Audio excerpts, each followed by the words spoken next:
மக்கள் தொலைக்காட்சி அன்பர்கள் அனைவருக்கும் அடியேனின் அன்பு வணக்கங்கள். எம்பெருமான் முருகனின் தனிப்பெரும் கருணையினாலே அருணகிரிநாதப் பெருமான் இயற்றிய கந்தர் அனுபூதியினுடைய சிறப்பினை பற்றி கந்தனும் கவசமும் என்கிற தலைப்பில் தினமும் பார்த்து கொண்டு வருகிறோம். அந்த வகையிலே இன்றைக்கு 20வது பாடலினுடைய சிறப்பினை பற்றி பார்க்க உள்ளோம். 20வது பாடலிலே அருணகிரிநாதப் பெருமான் அரிதாகிய மெய்ப்பொருளுக்கடியேன் உரிதா உபதேசம் உணர்த்தியவா விரிதாரண விக்கிரம வேளிமையோர் புரிதாரக நாகப் புரந்தரனே என்று பாடியிருக்கிறார். அரிதாகிய மெய்ப்பொருளுக்கு அடியேன் தகுந்தவனா என்று இந்த பாடலிலே அருணகிரிநாதப் பெருமான் கேட்டிருக்கிறார். ஒவ்வொரு பாடலிலும் ஒவ்வொரு விதமாக பாடியிருக்கிறார்கள் என்பதை நாம் பார்த்து வருகிறோம். அந்த வகையிலே இந்த பாடலிலே முருகப்பெருமானிடத்திலே ஒரு கேள்வி கேட்பது போல பாடியிருக்கிறார். முருகா, நானும் ஏதோ எப்படி வாழ வேண்டும் என்கிற ஒரு நிலையே அறியாமல் ஏதோ விலங்கு போல வாழ்ந்து வந்தவன். அருணகிரிநாதப் பெருமானுடைய வாழ்க்கை நம் அனைவருக்குமே தெரியும். ஏதோ வாழ்ந்து வந்தார். ஒரு ஒழுக்கமான நிலை என்பது கிடையாது. வாழ்க்கையிலே எப்படி வேண்டுமானாலும் வாழலாம் என்கிற எண்ணத்தோடு வாழ்ந்த அருணகிரிநாதப் பெருமானுக்கு கந்தர் பெருமானுடைய தனிப்பெரும் கருணையினாலே மிகப்பெரிய ஞானம் என்பது அவருக்கு கிடைத்திருக்கிறது. அது எப்படி கிடைத்திருக்கிறது? அதைதான் அவர் முருகனிடத்திலே கேட்கிறார். முருகா, நான் இதற்கு தகுதியானவனா? உண்மையான அந்த ஞானப்பொருளை எவ்வளவு இடங்களிலே எனக்கு நீ உபதேசித்திருக்கிறாய். பெண்ணாசையிலே துவழ்ந்து போனேன், பொன்னாசையிலே என்னுடைய மனம் நாடிக்கொண்டிருந்தது. அப்படி இருந்த எனக்கு இப்பேற்பட்ட உண்மையான ஞானத்தை உணர்த்தியிருக்கிறாயே, நான் இதற்கு தகுதியானவனா என்பதை கேட்கிறார். அதுதான் அரிதினும் அரிது மெய்ப்பொருள் உணர்தல் என்று சொல்வார்கள். உண்மையான ஞானப்பொருளை அவ்வளவு எளிதிலே அடைந்துவிட முடியாது.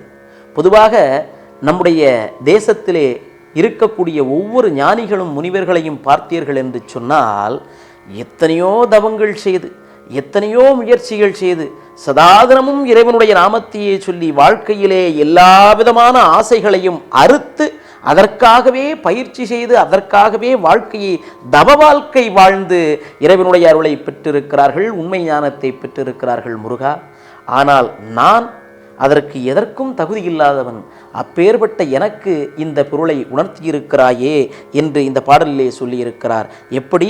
விரிதாரண விக்கிரம வேளிமையோர் என்று சொன்னால் விரிந்து பரந்த உறுதியுள்ளவரே, வலிமை மிக்கவரே, சூரனை அழித்தவரே, இவ்வளவு பெரிய பெருமை உள்ள முருகப்பெருமானே, நீ எனக்கு இந்த விஷயத்தை எப்படி எனக்கு இந்த உண்மை பொருளை அறிவித்தாய், எனக்கு இந்த மெய்ப்பொருளை உணர வைத்தாய், எனக்கு ஆச்சரியமாக இருக்கிறது என்று அருணகிரிநாதப் பெருமான் முருகனிடத்திலே கேட்கக்கூடிய ஒரு விதமாக இந்த பாடல் அமைந்திருக்கிறது.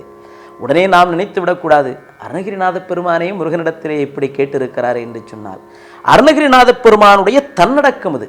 அகந்தை இல்லாமல் இருந்தால்தான் இறைவனை அடைய முடியும். அந்த அகந்தையற்று இறைவனுடைய நாமத்தையே அவர் தியானித்ததினால் இந்த முறையிலே அவர் முருகனிடத்திலே கேட்டிருக்கிறார். நாம இருந்தால் நான் தான் பெரியவன் என்கிற எண்ணம் நமக்குள்ளால் வந்துவிடும். அந்த எண்ணம் நமக்கு வரக்கூடாது. அருணகிரிநாதருக்கு இது எப்படி கிடைத்தது என்று சொன்னால், போன ஜென்மத்திலே அவர் செய்த புண்ணியம். போன ஜென்மத்திலே முருகனை நினைந்து அவர் பிரார்த்தனை செய்திருப்பார், முருகனுடைய தொண்டனாக இருந்திருப்பார். ஆகையினாலே அந்த பூர்வ ஜென்மத்தினுடைய பலனாக, பூர்வ ஜென்மத்தினுடைய அருளாக முருகனே குருவாக வந்து அருணகிரிநாதப் பெருமானுக்கு இப்பேற்பட்ட அந்த மெய்ப்பொருளை உணர்த்தி இருக்கிறார். அதனால் முருகன் நினைத்தான் என்று சொன்னால், முருகன் நமக்கு அருளை தர வேண்டும் என்று நினைத்து விட்டான் என்று சொன்னால், இந்த உலகத்திலே யாராலும் அதை தடுக்க முடியாது.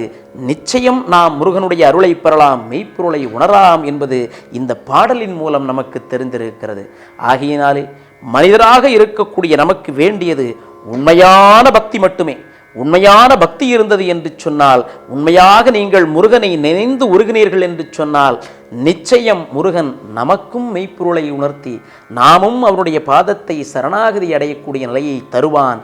நாம் அந்த மெய்ப்பொருளை உணர வேண்டும், அந்த முருகனை அடைய வேண்டும் என்பதை இந்த பாடலின் மூலம் நமக்கு அருணகிரிநாதப் பெருமான் மிக அருமையாக எடுத்து சொல்லியிருக்கிறார்கள்.